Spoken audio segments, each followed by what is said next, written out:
don't understand. This is all I have. I'm nothing without this suit.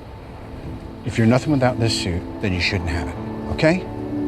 What's going on, guys? Seven finally brings his Spider-Man Homecoming review. It only took like what, 8 years? I'll try to be super honest with this review. I'll also try to make it not super long, so there's that. I did talk about Homecoming a little bit before I quit, and then I missed the complete production phase and the filming phase, and I also talk about it a little bit in my comeback video, but right now, let's give it a proper review and talk about it properly. Of course, Spider-Man Homecoming is the first of the MCU Spider-Man films, and after years of speculation about Spidey finally joining MCU, back then everybody was hoping that it would be Andrew. The Sony and Marvel deal finally happens and Tom Holland is now cast as Spider-Man. Andrew Garfield goes bye-bye, and after a brief appearance in Civil War, he finally gets his very first own movie. The movie starts with the opening montage prior to the Civil War events, and we see this super awkward Peter, a little bit more awkward than he was in Civil War, but we'll talk about it later on. And very early on, there's the scene we see Peter discovering the Spidey suit in a suitcase, and that was the first hit in the balls for me personally. It means that Tony pretty much designed a Spidey suit the way we see it in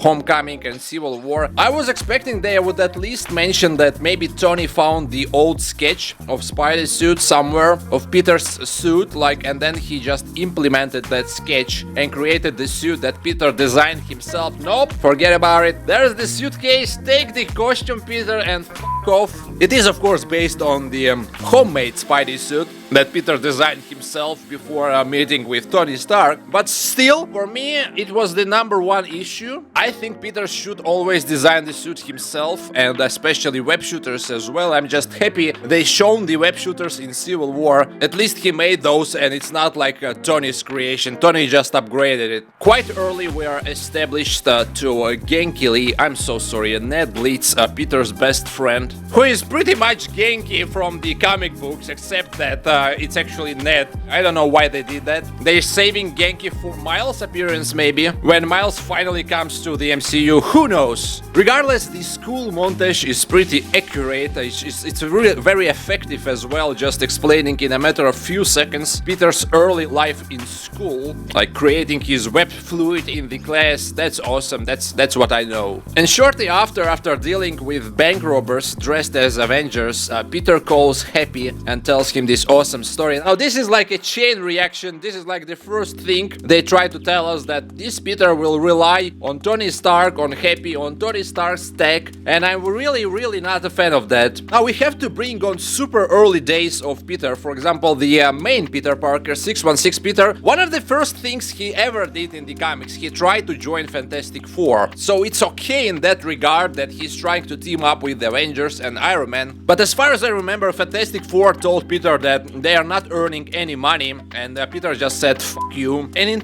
this is super important in terms of Peter's character. A little bit later about it. Shortly after that as well, Ned finds out that Peter is Spider-Man. I was expecting a little bit more of a secret identity thing going on, at least until like half the movie. Nope, that's it. Ned finds out Peter is Spidey. Now back to what I said about Peter's character. At this point, at this stage in the movie, we have to ask ourselves which Peter Tom Holland's Peter is actually representing. Is it like, I see some people say Ultimate Spider-Man or 616 early Spider-Man?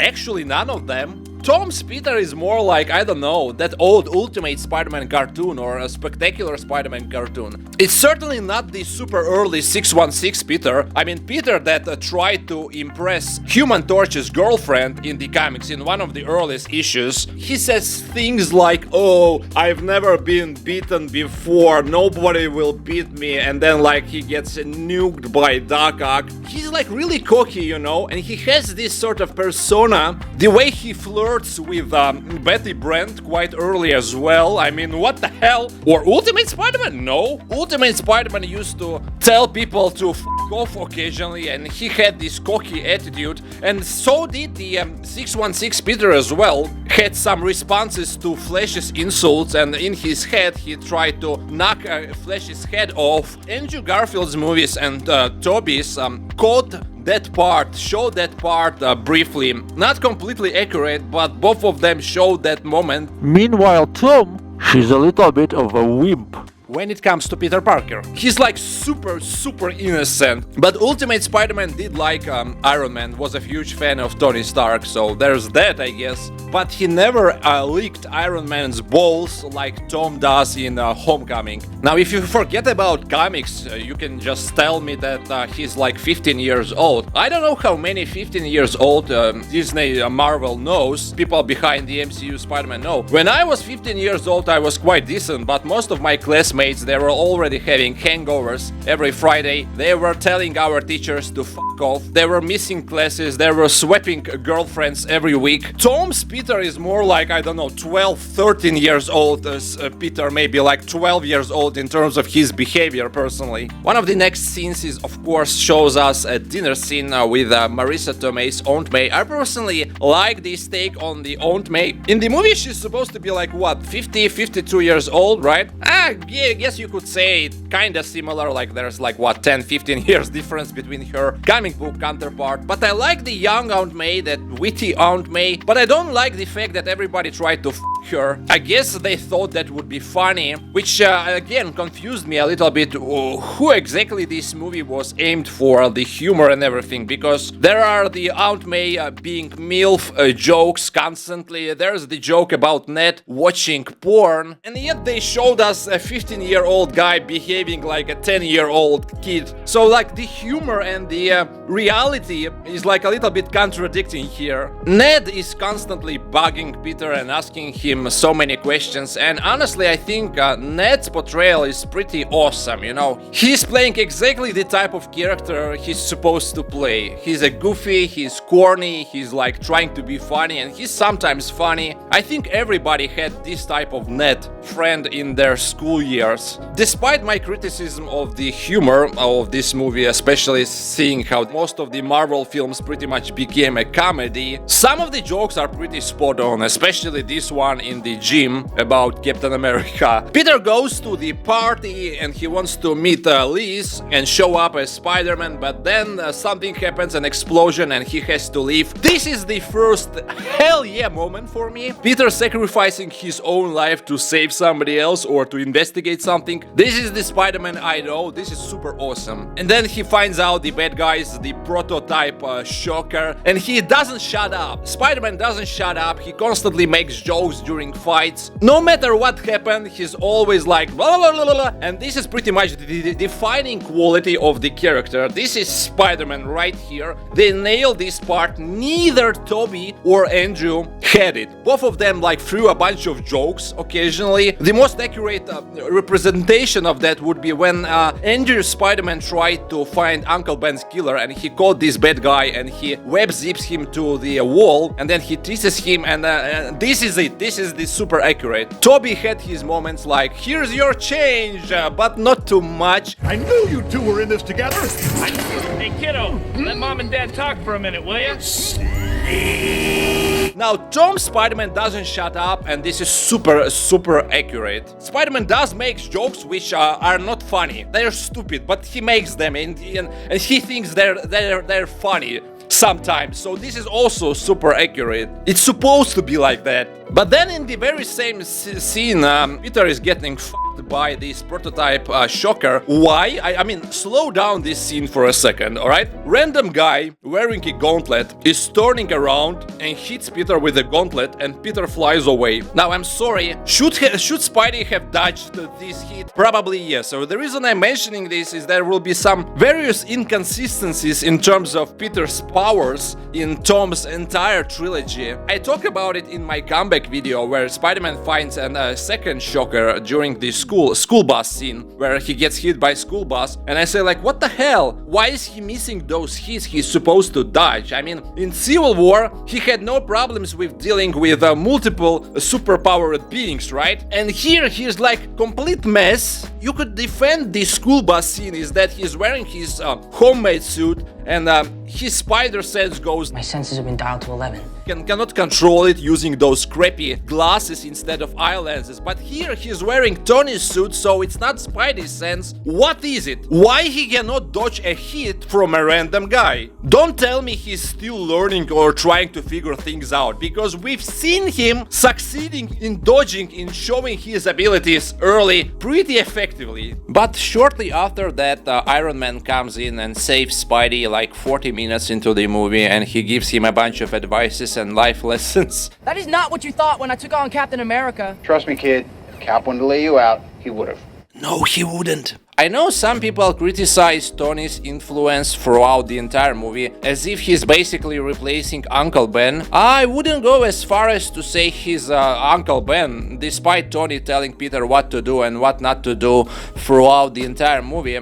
Peter still, at the end of the day, tries to make his own decisions. He takes on the Vulture guy, and Iron Man tells him to ignore the Vulture guy, and Peter is trying to do what's right. Because why? Well, with great power comes great responsibility. That foundation laid out by Uncle Ben is still there and will always be there, and he knows it, and Iron Man is just like caretaker. He's like a second parent giving some advices, but Peter is still following the great responsibility line. I absolutely love the Vulture, and thank God for that opening scene, him getting fired, realizing he cannot support his family anymore and doing 360 and becoming a criminal. Or did he? I've always had a feeling Adrian and his wink-wink construction crew were pretty shady guy from the get-go, maybe even earning some bucks on the side selling the Chitauri stuff earlier on. It's just that getting fired made him do the final push into like becoming the villain. Is Vulture as sympathetic as Doc Ock from Spider-Man 2, for example? No.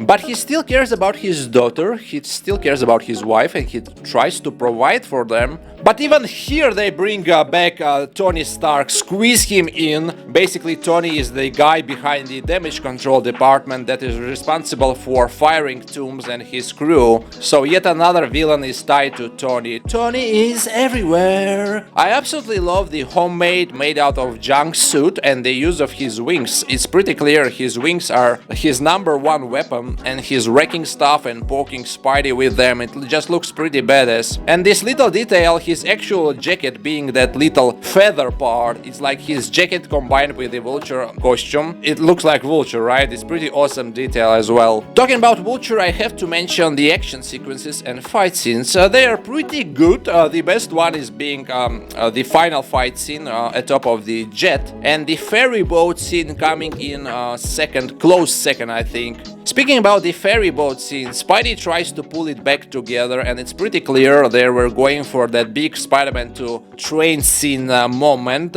showing what Spider-Man, what Peter is capable of. But my life, Iron Man comes and helps him once again. But to defend this scene a little bit, this scene, the ferry boat scene, is actually a setup for the later scene where Peter tries to pull up this entire freaking building. It's like, oh, you thought Spidey is not strong enough, oh, Iron Man comes in, saves the day, and then boom, he pulls up the entire freaking building. He can do that? This scene is the train scene, this is the scene, this is the crane scene, this is the cable car scene. This is the highlight of the movie for me, one of the highlights, and it's a sweet reference to the Amazing Spider-Man number 33 comic book issue, where Spidey finds himself beneath this whole structure after fighting Doc Ock. He's trying to rush and save Aunt May, and that wreckage is so overwhelming, it takes him like, what, 4 pages to pull this entire machinery up. It's like one of the greatest moments in superhero comic book history, to be honest, and I'm super happy they adapted it into the Homecoming. That scene has no flashy dialects, no stupidity, no long ass life lessons or anything. It's just so raw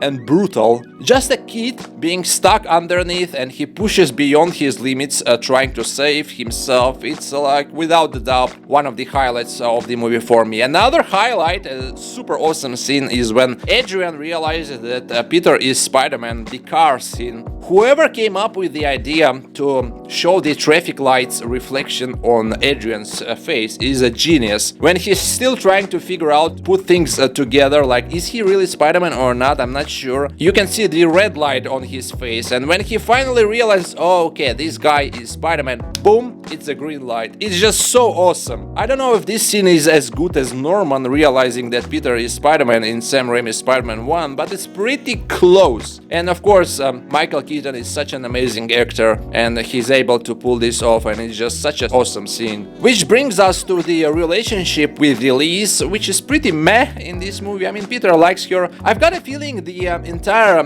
relationship with Elise served only sole purpose of showing us this car scene. She's basically Vulture's daughter, and that's it. And I mean, Zendaya's Michelle Jones was pretty clearly set up to be the love interest, the huge love interest in future films. But the way he falls in love with Zendaya, with Michelle Jones in Far From Home, I mean, in this movie he still likes Liz, and then Far From Home starts and he's in love with MJ, he's like trying to date her. It happened so abruptly and they didn't explain that, but we'll talk about it later in my Far From Home review. The monument scene was alright, I guess. The little tension that there was while Peter tried to save his friend was ruined by everybody having stupid faces and the stupid jokes, unnecessary jokes. And I would appreciate Spidey's creativity and quick thinking more if it wasn't for the AI voice telling him that he needs more momentum, and that's how he comes up with the plan to smash the window, really.